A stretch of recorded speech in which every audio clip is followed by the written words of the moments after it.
Hello student, welcome to my channel Sarvan lecturer. आज मैं आपको बताऊंगा जो आपका UP board exam class 10 Hindi का 2022 बोर्ड एग्जाम में पेपर देने वाले हो तो महत्वपूर्ण प्रश्न जो आप लोगों का 2022 बोर्ड एग्जाम में हिंदी का पेपर है उसका बहुत सारे इंपोर्टेंट क्वेश्चन बताने वाले हैं। जो आपका 24 मार्च को पेपर है, आपके बोर्ड एग्जाम में 100% ये क्वेश्चन आने वाला है। ये वीडियो आपके लिए बहुत ज्यादा इंपॉर्टेंट है। वीडियो को लाइक कर देना, अगर आप चैनल पर नए हो तो सब्सक्राइब कर लेना। टारगेट 90+ है। अगर आप ये सारे क्वेश्चंस तैयार कर लेते हो तो बोर्ड एग्जाम में बहुत ही ज्यादा हेल्प मिलेगा और यहीं से आपके क्वेश्चंस बहुत सारे बोर्ड एग्जाम में आने वाले हैं। चलो अब हम लोग एक एक क्वेश्चंस को देखते हैं। पहला प्रश्न आप लोग देखो, बोर्ड एग्जाम के लिए बहुत ज्यादा इंपॉर्टेंट है। लिखा हुआ है किसी एक एकांकीकार का नाम लिखिए। जैसे जो एकांकी लिखते हैं, एकांकीकार लेखक का नाम लिखना है। तो यहां आप लोगों को पता होगा तो जो आपके एकांकीकार है वो कौन है, आप लोगों को बताते हैं। देखो वो आपका है डॉक्टर रामकुमार वर्मा, ठीक है, एकांकीकार है। इनको जनक माना जाता है एकांकी का, डॉक्टर रामकुमार वर्मा जी को। ओके, याद रखना, बहुत ज्यादा इंपॉर्टेंट क्वेश्चन है बोर्ड एग्जाम के लिए और आप लोगों के बोर्ड एग्जाम में ये बहुत बार क्वेश्चन पूछा गया है। और अगर इनकी एकांकी की बात की जाए, कौन सी इनकी एकांकी है, तो एक बहुत ज्यादा इंपॉर्टेंट एकांकी है इनका दीपदान। ओके, दीपदान। तो इतना आप लोग याद रखना, ये क्वेश्चन बोर्ड एग्जाम के लिए बहुत ही ज्यादा इंपॉर्टेंट है। आप लोगों को तैयार करके ही बोर्ड एग्जाम में पेपर देने जाना है ये क्वेश्चन। ओके, आप लोग इन क्वेश्चन को जरूर तैयार कर लेना। जितना मैं क्वेश्चन बताने वाला हूं वो सारे आप समझ लो कि 100% आएंगे, क्योंकि मैं जितना भी मोस्ट इंपोर्टेंट क्वेश्चन है वही बता रहा हूं कि आपके पास समय बहुत ही ज्यादा कम है। तो आप लोग इन सारे क्वेश्चंस को तैयार करके जाओ कि आपका 100% चांस है कि आएगा, यही आएगा। दूसरा क्वेश्चन देखो, हिंदी के प्रमुख संस्मरण लेखकों का नाम। देखो संस्मरण लेखक का नाम बताना है, ये बहुत ही ज्यादा इंपॉर्टेंट है। बोर्ड एग्जाम में कई बार पूछा गया है हिंदी के प्रमुख संस्मरण लेखक का नाम। अगर एक संस्मरण लेखक का नाम पूछेगा तो 1 मार्क का, 2 पूछेगा तो 2 मार्क का। तो यहां आप लोग उत्तर देखो, बनारसी दास चतुर्वेदी आपके संस्मरण लेखक हैं और कन्हैया लाल मिश्र प्रभाकर, ये 2 आपके संस्मरण लेखक हैं। और आप लोगों को याद भी कर लेना है ये दोनों चीजें, एक है बनारसी दास चतुर्वेदी, दूसरा है कन्हैया लाल मिश्र प्रभाकर। तो ये दोनों आपको याद कर लेना है, ठीक है। ये आपके हिंदी के प्रमुख संस्मरण लेखक हैं। तीसरा देखो, किसी एक प्रसिद्ध आपका उपन्यास लेखक का नाम लिखना है। किसी एक प्रसिद्ध उपन्यास लेखक, जो उपन्यासकार हैं, ठीक है। तो उपन्यास लेखक हैं आपके प्रेमचंद्र, बहुत ही ज्यादा आपका इंपॉर्टेंट है। ये आपके उपन्यास लेखक हैं, वेरी इंपॉर्टेंट है। प्रेमचंद्र जी को याद रखना, जो कि इनके उपन्यास आप लोगों को पता होगा प्रेमचंद्र जी का। जैसे इनके उपन्यास हैं गोदान, गबन, सेवा सदन, निर्मला, ये 4 इनका उपन्यास भी याद रखना, गोदान, गबन, सेवा सदन एवं निर्मला, क्योंकि ये कभी कभी बोर्ड एग्जाम में आता है, ठीक है। तो ये हमारा है क्वेश्चन नंबर 4। अब हम लोग देखेंगे क्वेश्चन नंबर 5। देखो क्वेश्चन नंबर 4 ये है, ठीक है, वो था क्वेश्चन नंबर 3। देखो क्वेश्चन नंबर 4 में एक छोटा सा क्वेश्चन पूछा गया है जो कि विधा पर है, ठीक है, कि क्या भूलूं क्या याद करूं किस विधा की रचना है। क्या भूलूं क्या याद करूं किस विधा की रचना है। तो क्या भूलूं क्या याद करूं आपका आत्मकथा विधा की रचना है। किस विधा की रचना है? आत्मकथा विधा का, याद रखना। और इसके लेखक कौन है ये भी आपको पता होगा, हरिवंश राय बच्चन जी हैं। तो ये हमारा है क्वेश्चन नंबर 4, क्या भूलूं क्या याद करूं किस विधा की रचना है। तो आप लोगों को ये क्वेश्चन जरूर याद रखना है, वेरी इंपॉर्टेंट है। देखो ये सारे क्वेश्चंस मैं आपको वेरी इंपॉर्टेंट इसलिए बता रहा हूं कि ये सारे क्वेश्चंस आप याद कर लो, फिर आप विश्वास करो कि ये क्वेश्चन बोर्ड एग्जाम में आएगा तो आएगा। ये क्वेश्चन आप लोग देख सकते हो, ये सारे जो मैं बता रहा हूं ये बोर्ड एग्जाम के लिए सबसे ज्यादा इंपॉर्टेंट क्वेश्चन है। क्वेश्चन नंबर 5 देखो, कि रीति काल के 2 प्रमुख कवि तथा उनकी रचनाओं का नाम। जैसे जो रीति काल है, ऐसे छायावादी युग है, तो ऐसे कई सारे हैं। तो आपको रीति काल की आपकी विशेषताएं और प्रमुख कवि तथा उनकी रचनाएं, ये दोनों बहुत ज्यादा इंपॉर्टेंट है, ठीक है। तो रीति काल की मैं आपको बताता हूं 2 प्रमुख कवियों तथा उनकी रचनाओं का नाम। फर्स्ट है भूषण, सेकंड है विहारी। देखो दोनों हैं, एक है भूषण एक है विहारी। तो विहारी और भूषण जी हैं रीति काल के कवि। और जो भूषण जी की रचना है वो शिवा बावनी इनकी रचना है, और शिवराज भूषण ये है भूषण जी की रचना, यानी कि शिवा बावनी और शिवराज भूषण। और बिहारी लाल जी की है विहारी सतसई, और इसमें 700 दोहे हैं। ये इनकी दोनों रचनाएं हैं, यानी कि भूषण और बिहारी लाल जी आपके रीति काल के कवि हैं और इनकी 2 रचनाएं आप देख सकते हो, दोनों मैंने लिख दिया है। अब हम लोग देखेंगे क्वेश्चन नंबर 6। ये क्वेश्चन आपके बोर्ड एग्जाम 2022 के लिए सबसे ज्यादा इंपॉर्टेंट है। यूपी बोर्ड एग्जाम में कई बार पूछा गया है। देख सकते हो, रीतिकाल की प्रमुख प्रवृत्तियां या विशेषताओं पर संक्षेप में प्रकाश डालिए। जो रीतिकाल है, रीतिकाल की जो प्रमुख प्रवृत्तियां हैं, प्रवृत्तियों को विशेषताएं भी कहा जाता है। दोनों एक ही चीज है, चाहे प्रवृत्तियां कहो चाहे विशेषता कहो, ठीक है।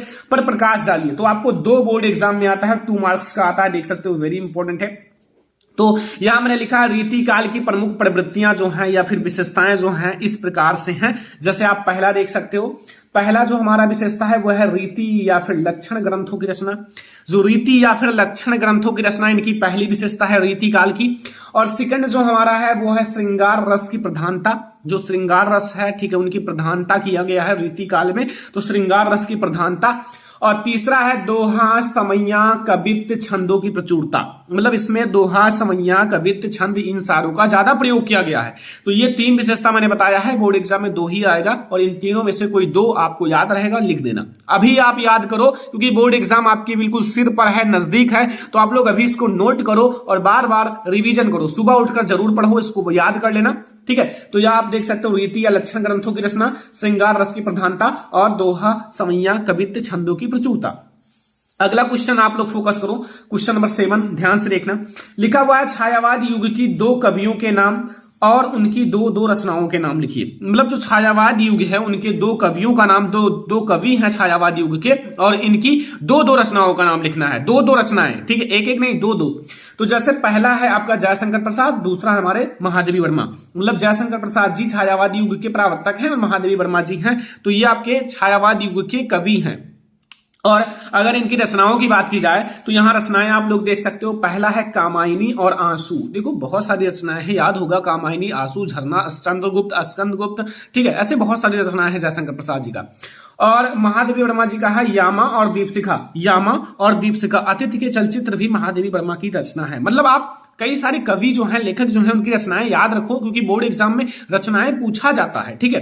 तो ये आपका है छायावाद युग के 2 कवि का नाम तथा उनकी 2 रचनाओं का नाम। 2 रचना मैंने बता दिया कि आप लोगों को बोर्ड एग्जाम में आए तो आप सारी चीजें क्लियर रखो, आपका तुरंत 2 मार्क्स फिक्स हो। ऐसा नहीं कि आप लोग छोड़ कर आओ, भाई छोड़ कर नहीं आना एक भी मार्क, ठीक है। आपको सारा क्वेश्चन करके आना है। मैंने मेहनत किया है, पढ़ाया है, बहुत सारी चीजें साल भर मैंने पढ़ाया है और अभी भी मैं आप लोगों के लिए बहुत ज्यादा मेहनत कर रहा हूं। अगर आप चैनल को सब्सक्राइब करके रखो तो मैं आप लोगों का 2 दिन में पूरा हिंदी खत्म करा दूंगा, एक भी चीज बचेगा नहीं, ठीक है। पूरा हिंदी की गारंटी लेता हूं, लेकिन आप लोग पहले ध्यान से पढ़ो, सारी चीजें पढ़ो, ठीक है। अगला देखो, यहां आपका क्वेश्चन नंबर 8 पर फोकस करो। क्वेश्चन नंबर 8 क्या कह रहा है कि आप लोगों का लिखा हुआ छायावादी की 2 प्रमुख विशेषताएं लिखिए। जो छायावाद युग की 2 प्रमुख विशेषताएं, वेरी इंपॉर्टेंट क्वेश्चन है। छायावाद युग का 2 प्रमुख विशेषताएं बताना है, ठीक है। तो अब छायावाद युग की 2 प्रमुख विशेषताएं कौन कौन सी हैं? पहले आप ऊपर भाई ये हेडिंग डाल देना, जैसा मैंने डाला है कि छायावाद युग की काव्य की प्रमुख प्रवृत्तियां या फिर विशेषताएं निम्नलिखित है। ब्लैक कलर से अच्छे से आपका डाल देना, ठीक है। ये एक मेन पॉइंट है, एग्जामिनर को ये अच्छा लगता है, ठीक है। अब एक एक को देखेंगे। पहला देखो, पहला हमारा है प्रेम सौंदर्य का चित्रण। जो प्रेम सौंदर्य है उसका चित्रण छायावाद युग में किया गया है, ये हमारी पहली विशेषता है। और दूसरा देखो, प्रकृति का मानवीकरण। प्रकृति का मानवीकरण भी छायावाद युग की विशेषता है, ठीक है। प्रकृति का मानवीकरण। तीसरा है रहस्यवादी भावना। रहस्यवादी भावना, तो ये 3 विशेषताएं आप याद रखना छायावाद युग का, ठीक है। मैंने आपको रीतिकाल की विशेषता, छायावाद युग की विशेषता दोनों बता दिया। तो ये दोनों विशेषताएं आप याद रखना। एक विशेषता और बताऊंगा, ये 3 विशेषता अगर आप याद रखते हो तो बोर्ड एग्जाम में 1 जरूर आएगा और आप लोगों को लिखकर ही आना है, छोड़कर नहीं आना है। मैं आप लोगों को पढ़ा रहा हूं तो आप लोग ध्यान से पढ़ो, नोट्स बनाओ। अब आपके पास समय 1 भी मिनट आपको बर्बाद नहीं करना है क्योंकि बोर्ड एग्जाम के लिए बहुत ज्यादा इंपॉर्टेंट है ये सारे समय। देखो लिखा हुआ है प्रयोगवादी कविता की किन्हीं 2 विशेषता या फिर प्रवृत्तियों का उल्लेख करो। जो प्रयोगवादी कविता है, ठीक है। अब यहां आप लिख देना प्रयोगवादी कविता की 2 विशेषताएं इस प्रकार से हैं, जैसे एक एक को हम लोग समझेंगे। पहला है नवीन बिंब एवं नवीन प्रतीकों का मोह। नवीन मतलब नए बिंब एवं नए प्रतीकों का मोह। तो ये हमारा है पहला विशेषता जो कि आप लोगों को याद कर लेना है, प्रयोगवादी कविता की विशेषता है। दूसरा है कुंठा और निराशा का स्वर, यानी कि कुंठा और निराशा का स्वर, यह भी प्रयोगवादी युग की ही विशेषता है, कुंठा एवं निराशा का स्वर। एंड तीसरा है मुक्तक शैली का प्रयोग। जो मुक्तक शैली है उसका प्रयोग किया गया है। तो ये 3 विशेषताएं आप याद रखना। पहला हमारा नवीन बिंब एवं नवीन प्रतीकों को मोह एंड हमारा है कुंठा और निराशा का स्वर एंड मुक्तक शैली का प्रयोग। ये तीनों हैं आपके प्रयोगवादी युग की विशेषता। तो ये सारे क्वेश्चन आप याद रखना, बोर्ड एग्जाम में ये सारे क्वेश्चन हर साल आते हैं और अब की बार 2022 बोर्ड एग्जाम में मैं 100% गारंटी लेता हूं कि आएंगे। अब हम लोग देखेंगे जो हमारा अगला बहुत सारे क्वेश्चन अभी हम आपके साथ डिस्कस करने वाले हैं, क्योंकि पूरा हिंदी में खत्म करने का गारंटी लेता हूं 2 दिन में। लेकिन आप लोग पहले सब्सक्राइब करके रखो, क्योंकि एक भी वीडियो छोड़ना नहीं है, एक भी वीडियो छोड़ना नहीं है, सारे वीडियोस देखना है और आप लोगों को नोट्स भी बनाना है। अभी आपके पास बहुत समय है बोर्ड एग्जाम के लिए, ठीक है। अगर आप चाहो तो दिन रात पढ़ाई करके एक एक दो दिन में आप बहुत अच्छे से तैयारी कर सकते हो। तो चलो अब हम लोग देखते हैं जो हमारा आगे का और सारे टॉपिक्स हैं। ये गद्यांश आप लोग जरूर नोट कर लेना, बोर्ड एग्जाम के लिए बहुत ही ज्यादा इंपॉर्टेंट है ये गद्यांश। तो आप लोगों से रिक्वेस्ट है कि इसका नोट जरूर बना लेना, ठीक है। देखो गद्यांश क्या है, देखो लिखा हुआ है कि आज विज्ञान जो है मनुष्यों के हाथों में अद्भुत अतुल्य शक्ति दे रहा है। अंडरलाइन वाला ध्यान देना, इसे ध्यान से पढ़ना, क्योंकि अंडरलाइन वाले को आपको व्याख्या भी करना होता है रेखांकित अंश का, तो इसे ध्यान से पढ़ना। आज विज्ञान मनुष्य के हाथों में अद्भुत और अतुल्य शक्ति दे रहा है, उसका उपयोग एक शक्ति और समूहों के उत्कर्ष मतलब होता है उन्नति, और दूसरे व्यक्ति और समूह को गिराने में होता ही रहेगा, मतलब किसी को गिराने में, किसी को उठाने में, ठीक है। इसलिए हमें उस भावना को जागृत रखना है और उसे जागृत रखने के लिए कुछ ऐसे साधनों को भी हाथ में रखना होगा जो उस अहिंसात्मक त्याग भावना को प्रोत्साहित करे, जो अहिंसात्मक त्याग भावना है उसको प्रोत्साहित करे। और भोग भावना है, देखो अंडरलाइन आपका यहां तक है, ध्यान रखना। भोग भावना को दबाए रखे नैतिक अंकुश के बिना शक्ति मानव के लिए हितकर नहीं होती, ठीक है। और वह नैतिक अंकुश या चेतना या भावना ही दे सकती है, वही उस शक्ति को परिमित भी कर सकती है और उसके उपयोग को नियंत्रित कर सकती है। देख लो, बहुत ज्यादा इंपॉर्टेंट है, क्लास 10th हिंदी के लिए। तो आपसे रिक्वेस्ट है कि जरूर याद रखना ये वाला पद्यांश, ये वाला गद्यांश, ठीक है।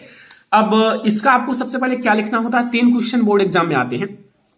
पहले आपसे पूछा जाएगा कि प्रस्तुत गद्यांश का संदर्भ लिखिए, इतना ही पूछा जाता है। लेकिन आपसे कभी कभी पूछ लेता है कि अथवा पाठ के जो गद्यांश का पाठ और लेखक का नाम, आप पाठ और लेखक का नाम भी लिख सकते हो, लेकिन आप सही से लिखना, जैसा मैं आपको बताने वाला हूं संदर्भ। अगर ऐसे बोर्ड एग्जाम में लिखोगे तो आपको फुल मार्क मिलेगा, ठीक है। तो थोड़ा ध्यान देना। और फिर आपसे दूसरा पूछेगा रेखांकित अंश की व्याख्या करनी है। जो यहाँ रेखांकित अंश है, यहाँ देखो रेखांकित अंश, यहां से आज से लेकर और करे तक, यहां तक आपको व्याख्या करना है, ठीक है। और आपका सा वाला है कि विज्ञान के संबंध में लेखक क्या विचार है स्पष्ट कीजिए। जो विज्ञान के संबंध में लेखक का क्या विचार है स्पष्ट करना है, ठीक है। तो सबसे पहले आप ये बताओ ये किस चैप्टर से लिया गया है, इसके लेखक कौन है, इतना आप बता सकते हो कि नहीं बता सकते हो, पहचान लो, क्योंकि बोर्ड एग्जाम में भाई इतना तो पता ही होना चाहिए। तो ये आपका जो है ना भारतीय संस्कृति चैप्टर से लिया गया है। किस चैप्टर से, भारतीय संस्कृति चैप्टर से। और इसके लेखक हैं, कौन है, आई होप पता होगा, डॉक्टर राजेंद्र प्रसाद, ठीक है, डॉक्टर राजेंद्र प्रसाद। तो अगर इतना पता हो गया तो समझ लो आपका 2 नंबर बिल्कुल फिक्स हो गया। ये जो 2 नंबर है ना बच्चा पार्टी, ये बिल्कुल फिक्स हो गया, क्योंकि आपको संदर्भ में केवल पाठ का नाम और लेखक का नाम लिखना होता है। रेखांकित अंश की व्याख्या आप कर लोगे, और ये भी ये 2 मार्क का आता है, 6 मार्क्स का, कुल मिला के 6 मार्क्स का पूछा जाता है, ठीक है। अब ये 6 मार्क्स आप बहुत आसानी से गेन कर सकते हो, इतना अगर पता है। सबसे पहले देखो संदर्भ पे जो एग्जामिनर है वो बहुत ज्यादा ध्यान देता है, संदर्भ आप सही से लिखना, ठीक है, क्योंकि ये सबसे ज्यादा इंपॉर्टेंट चीज है आपके गद्यांश में। आप संदर्भ हेडिंग डालना, ठीक है, बोर्ड एग्जाम की कॉपी में ब्लैक कलर का स्केच लेना और यहां अंडरलाइन कर देना, ठीक है, ऐसे अंडरलाइन कर लेना। और आप लोग अपने तरीके से, आपको जैसा पता है वैसे लिखना, ठीक है। और मैं आपको बिल्कुल सही तरीका बताता हूं, जैसे लिखना है प्रस्तुत गद्यांश, जो हमारा गद्यांश है, ध्यान से देखना, मैं आपको बहुत अच्छी तरीका बता रहा हूं। प्रस्तुत गद्यांश हमारी पाठ्य पुस्तक, जो हमारी पाठ्य पुस्तक है, देखो आपको संदर्भ में ब्लैक एंड ब्लू दोनों पेन का यूज करना है, ये आपके लिए बहुत ज्यादा इंपॉर्टेंट है, ठीक है। पाठ्य पुस्तक, अब यहां आप लोग एक कॉमा लगाना और यहां लिखना हिंदी। क्या लिखना है, हिंदी, क्योंकि ये आपको ब्लैक से लिखना है, क्योंकि भाई ये मेन पॉइंट है, इंपॉर्टेंट लाइन है हिंदी के, ठीक है, हिंदी के। अब ये गद्य खंड आप ऐसे लिख देना, गद्य खंड, इस पर भी थोड़ा कॉमा लगा देना, ठीक है, गद्य खंड, ठीक है। अब गद्य खंड लिखने के बाद में संकलित, में संकलित मतलब उसमें सम्मिलित है, संकलित, ठीक है, संकलित। अब संकलित लिखने के बाद अब आपको जो इसके लेखक है उनका नाम लिखना है। ध्यान से समझना, पूरे इस चैप्टर के इसी आपको संदर्भ लिखना है, ऐसा ही संकलित। अब आपको इस चैप्टर के जो लेखक हैं डॉक्टर राजेंद्र प्रसाद, कौन है? डॉक्टर राजेंद्र प्रसाद जी हैं, डॉक्टर राजेंद्र प्रसाद, ठीक है, ये हैं द्वारा लिखित, ये डॉक्टर राजेंद्र प्रसाद द्वारा लिखित है, ठीक है, राष्ट्रपति थे फर्स्ट, द्वारा लिखित, द्वारा लिखित। अब आपको चैप्टर का नाम लिखना है। देखो मैंने ब्लैक से इसीलिए लिखा है कि यहां आप देख सकते हो मैंने जो लेखक का नाम है वो ब्लैक से लिखा है क्योंकि इंपॉर्टेंट लाइन है, ये सारी चीजें बहुत ज्यादा इंपॉर्टेंट होता है। अब आपको यहां कॉमा लगाकर भारतीय संस्कृति लिखना है क्योंकि इस पाठ का नाम है भारतीय संस्कृति, ठीक है, और ये आपको कॉमा जरूर लगाना है क्योंकि यहां से आपका बिल्कुल स्पष्ट हो जाता है भारतीय संस्कृति, ठीक है, इतना आप लिख देना भारतीय संस्कृति नामक निबंध, ये आपका निबंध है एक, नामक किस विधा पर? निबंध, नामक निबंध से उद्गृत है या फिर से उद्गृत है, ठीक है। तो ये आपका है संदर्भ। अब ये सोचो कि एग्जामिनर भाई कैसे फुल मार्क देता है। देखो ये आपका मेन पॉइंट है, आपको भाई जो इंपॉर्टेंट लाइन है, लाइक ये 3 इंपॉर्टेंट चीजें हैं इसमें, एक हिंदी, एक आपका इनके लेखक का नाम डॉक्टर राजेंद्र प्रसाद और आपका एक है इस पाठ का नाम, ये सारे इंपॉर्टेंट लाइन है। तो इसको मैंने ब्लैक से लिखा है। अगर बिल्कुल सही है ना तो एग्जामिनर एक भी नंबर नहीं काटेगा, यहां आपको फुल 2 मार्क्स देगा, लेकिन बिल्कुल सही होना चाहिए, ये आपके लिए इंपॉर्टेंट है। तो ये है संदर्भ लिखने का सही तरीका। और ये अब आपको क्या करना है, ये संदर्भ मैंने लिख दिया पहले, यानी कि आ का मैंने आंसर बता दिया। अब बा वाले पे ध्यान दो, रेखांकित अंश की व्याख्या करना है। अब पहले आप लोग रेखांकित अंश को इतना ध्यान से पढ़ो ना कि आपको उसका व्याख्या ऑटोमेटिक पता चल जाए। देखो ध्यान से पढ़ना, थोड़ा सा आप ध्यान से पढ़ लो एक बार अपने खुद से, फिर मैं आपको पढ़ता हूं। देखो आज विज्ञान जो है ना, विज्ञान मनुष्यों के हाथों में अद्भुत और अतुल शक्ति दे रहा है। कौन दे रहा है? विज्ञान। उसका उपयोग एक व्यक्ति और समूह के उत्कर्ष और दूसरे व्यक्ति और समूह को गिराने में होता रहेगा। इसलिए हमें उस भावना को जागृत रखना है और उसे जागृत करने के लिए, रखने के लिए कुछ ऐसे साधनों को भी हाथ में रखना होगा जो उस अहिंसात्मक त्याग भावना को प्रोत्साहित करे। अब आओ हम आपको बताते हैं रेखांकित अंश की व्याख्या। देखो आपको हेडिंग डालना है रेखांकित अंश की व्याख्या, ऐसे ब्लैक से अंडरलाइन कर लेना है, ठीक है, ब्लैक कलर से। अब आपको लिखना कैसे? सबसे पहले लिखना है जो प्रस्तुत गद्यांश है, गद्य अंश या फिर गद्यांश कुछ भी लिख सकते हो, कोई दिक्कत नहीं है। गद्य अंश में लेखक कह रहा है, जो लेखक है कह रहा है कि वर्तमान युग में विज्ञान की उन्नति का युग है। मतलब वर्तमान जो समय है इसमें विज्ञान की उन्नति का युग है। विज्ञान के द्वारा आज बहुत बड़ी बड़ी मशीनें, बहुत बड़े बड़े मतलब मिसाइल्स, बहुत सारी चीजें बनाई गई हैं, ठीक है। तो विज्ञान की उन्नति का युग है। विज्ञान की उन्नति से मनुष्य को असीमित शक्ति प्राप्त हो रहा है। जब विज्ञान की उन्नति हो रहा है ना, तो विज्ञान की उन्नति से मनुष्य को असीमित जिनकी कोई सीमा नहीं है, बहुत अधिक शक्ति प्रदान हो रहा है, किंतु विज्ञान से प्राप्त शक्ति का सही उपयोग नहीं हो रहा है। मतलब जो विज्ञान से प्राप्त शक्ति है उसका सही उपयोग नहीं हो रहा है। अगर सही उपयोग किया जाए तो मतलब बहुत ज्यादा इंपॉर्टेंट भी है। इस शक्ति का उपयोग एक मनुष्य या फिर एक व्यक्ति अथवा समूह के उत्थान के लिए तथा दूसरे व्यक्ति और समूह को गिराने में हो रहा है। मतलब जैसे एक व्यक्ति, और जैसे यहां लिखा विज्ञान से प्राप्त शक्ति का उपयोग सही नहीं हो रहा है या फिर उपयोग सही नहीं हो रहा है। इस शक्ति का उपयोग एक व्यक्ति अथवा समूह के उत्थान के लिए और तथा दूसरे व्यक्ति और समूह को गिराने में हो रहा है, ठीक है। लेखक का कहना है, जो लेखक कहना चाहता है कि समाज में या फिर राष्ट्र में ऐसी भावना उत्पन्न होनी चाहिए, ऐसी भावना उत्पन्न होनी चाहिए जिससे विज्ञान की शक्ति के इस दुरुपयोग मतलब जिसका दुरुपयोग किया जा रहा है को रोकने के लिए अहिंसात्मक त्याग की भावना को बढ़ावा दिया जा सके। बस ये हो गया आपका रेखांकित अंश की व्याख्या। देखो मैंने थोड़ा सा इसी चीज को बढ़ा चढ़ा के लिख दिया और कुछ किया नहीं है, इसी चीज को मैंने थोड़ा सा इधर उधर करके अपनी भाषा में लिख दिया, फिर आपका वो रेखांकित अंश की व्याख्या हो जाएगा। मेन चीज होता है संदर्भ और ये चीज जो सा वाला पूछा गया है प्रश्न। विज्ञान के संबंध में लेखक क्या विचार स्पष्ट किया है? मतलब विज्ञान के संबंध में लेखक क्या कहना चाहता है, इसमें देखकर बताओ विज्ञान के संबंध में लेखक क्या कहना चाहता है। भाई आप अपने भाषा में लिख सकते हो, इसे एक बार पढ़ो फिर इसका निचोड़ निकालकर लिख सकते हो कि विज्ञान के संबंध में आखिर लेखक क्या विचार दे रहा है। तो ये मैं आपको बता देता हूं आखिर क्या विचार दे रहा है, छोटा सा मैं आपको बताता हूं। देखो यहां अब आप लोग ध्यान से समझना, यहां लिखा हुआ है विज्ञान के संबंध में, जो विज्ञान है, विज्ञान के संबंध में लेखक का विचार है कि उसने मनुष्य के हाथों में अद्भुत और अतुल शक्ति दी है। मतलब विज्ञान जो है मनुष्य के हाथों में अद्भुत और अतुल शक्ति दी है। इस शक्ति का उपयोग व्यक्ति और समूह के उत्कर्ष के लिए किया जाना चाहिए। इसके लिए आपको व्यक्ति को अपने अंदर जो अहिंसा है उसको त्याग की भावना को प्रोत्साहित करना चाहिए। बस यही कह रहा है लेखक विज्ञान के बारे में, विज्ञान की शक्ति के बारे में, ठीक है, विज्ञान के संबंध में। बस ये अगर आप ये 3 चीज अगर बोर्ड एग्जाम में लिख देते हो तो आपका 6 मार्क्स बिल्कुल फिक्स हो जाएगा, एक भी नंबर आपका बोर्ड एग्जाम में कटेगा नहीं, क्योंकि ये बिल्कुल सही तरीका है लिखने का।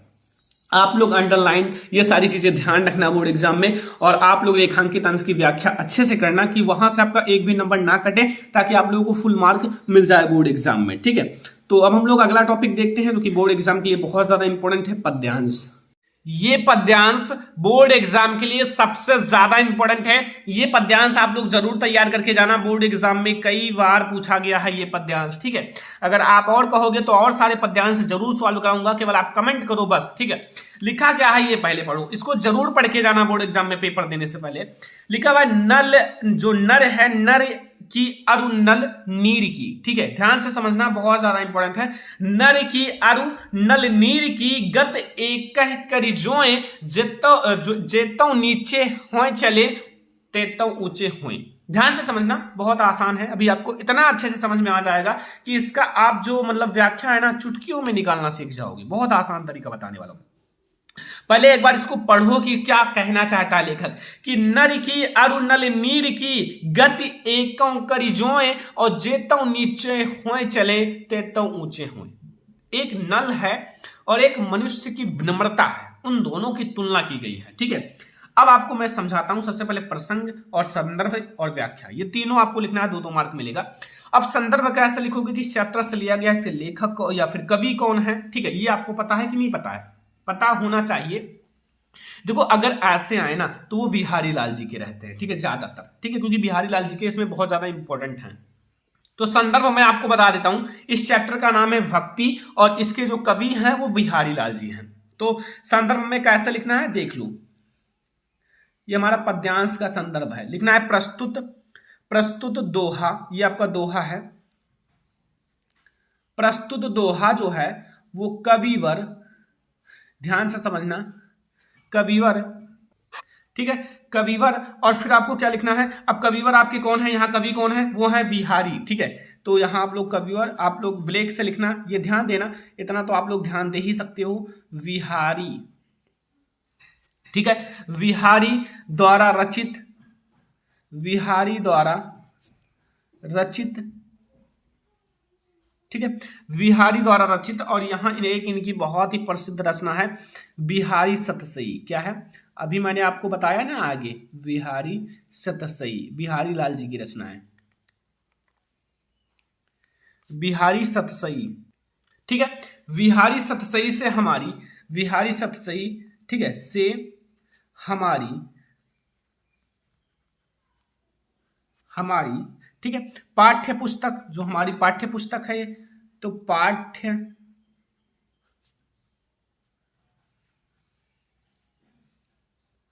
पाठ्य पुस्तक। अब हिंदी आप भैया ब्लैक से लिखना, जैसा मैंने आपको बार बार बताया है कि यहां आप लोग हिंदी जो है उसको ब्लैक से कर देना। थोड़ा सा ये सारे इंपॉर्टेंट लाइन है। तो हिंदी के काव्य खंड, हिंदी के, इसे आप काव्य खंड या फिर पद्य खंड कह सकते हो, तो मैंने काव्य खंड का नाम दिया है।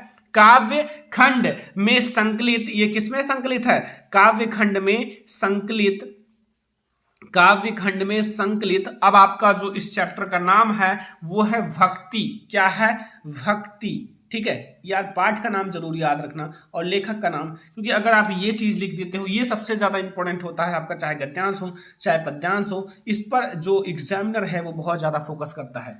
शिक्षक जो आपका शीर्षक से उद्गृत है, बस देखो सेम होते हैं। ठीक है, थोड़ा सा चेंज रखना है बस, और आपका सेम है, कोई एक जैसा तो है सारी चीजें, थोड़ा सा नाम चेंज करना है, जो आपका काव्यखंड गद्यखंड ये चेंज करना है।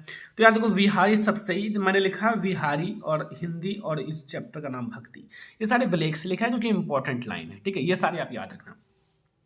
अब प्रसंग समझ लो, इसका प्रसंग क्या होगा, प्रसंग भी समझना बहुत ही ज्यादा जरूरी है। तो प्रसंग में मैं कुछ लिखूंगा नहीं, बहुत छोटा सा इसके बारे में लिख दूंगा, बस आपका प्रसंग हो जाएगा, क्योंकि प्रसंग उतना आपका हार्ड नहीं है।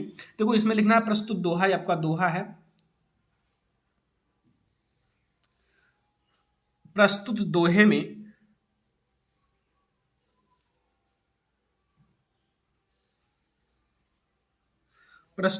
दोहे में जो आप लोगों का बताया गया है, बताया गया है, क्या बताया गया है ये समझो कि मनुष्य जो है, मनुष्य जितना नम्र होगा, मतलब अंदर से जितना दयालु होगा, दया योग्य होगा, नम्र होगा, ठीक है, ये जितना मतलब बताया गया है कि मनुष्य जो है, ठीक है, अब आपको लिखना है जितना नम्र होता है, नम्र दिल का, ठीक है, नम्र होता है, जितना नम्र होता है उतना ही ऊपर उठता है, उतना ही ऊपर उठता है। बस इतना मैंने आपको बहुत छोटी सी चीज बता दी कि वो जितने नम्र होता है ना उतना ही ऊंचा ऊपर उठता है, बस इतना मैंने बता दिया। ये आपका प्रसंग हो गया, बस पूरा आपको नंबर मिलेगा। अब व्याख्या समझना, व्याख्या ये भी 6 मार्क्स से आता है, सब चीज मिलाकर। व्याख्या देखो ध्यान से समझना। कवि विहारी का कथन है, कवि विहारी जी का कहना है कि मनुष्य की और नल की जो जल है की समान स्थिति है। मनुष्य और जो नल है ना, नल की जल, उसकी समान स्थिति है। जिस प्रकार नल का जल जितना नीचे होकर बहता है, जो नल है जल है, जो नल का जल है वो जितना नीचे से आता है ना, पानी जितना नीचे से होकर बहता है उतना ही ऊंचा उठता है, उतना ही वो पानी जो है अच्छा लगता है, उतना ही ऊंचा उठता है। उसी प्रकार मनुष्य जितना नम्रता का व्यवहार करेगा, मतलब व्यवहार अच्छे से बनाए रहेगा, नम्रता होगा उसके अंदर, दयालुता होगा, ठीक है, उतना ही अधिक उन्नति करता है, उतना ही ज्यादा उन्नति करता है। इस प्रकार मनुष्य और नल का पानी जितना नीचे होकर चलते हैं उतना ऊंचे उठते हैं। कितना आसान है, कोई दिक्कत नहीं होगा व्याख्या में। तो ये आपको पद्यांश और गद्यांश, जो मैंने ये गद्यांश बताया, पद्यांश, ये दोनों आपको तैयार रखना है। जितना क्वेश्चंस मैंने बताया है ये सारे आपको याद रखना है। केवल मैं आपसे ये कहना चाहता हूं, आपको कोई भी टॉपिक में दिक्कत है आप लोग कमेंट कर सकते हो, मैं उस टॉपिक पर वीडियो जरूर बनाऊंगा, पूरा हिंदी पढ़ाने वाला हूं, ठीक है। आप लोगों को इस वीडियो को ज्यादा से ज्यादा लाइक करना है, शेयर करना है अपने फ्रेंड्स के साथ। चैनल पर नए हैं तो सब्सक्राइब कर लेना। हम लोग मिलेंगे नेक्स्ट इंपॉर्टेंट हिंदी की वीडियो के साथ, तब तक के लिए धन्यवाद।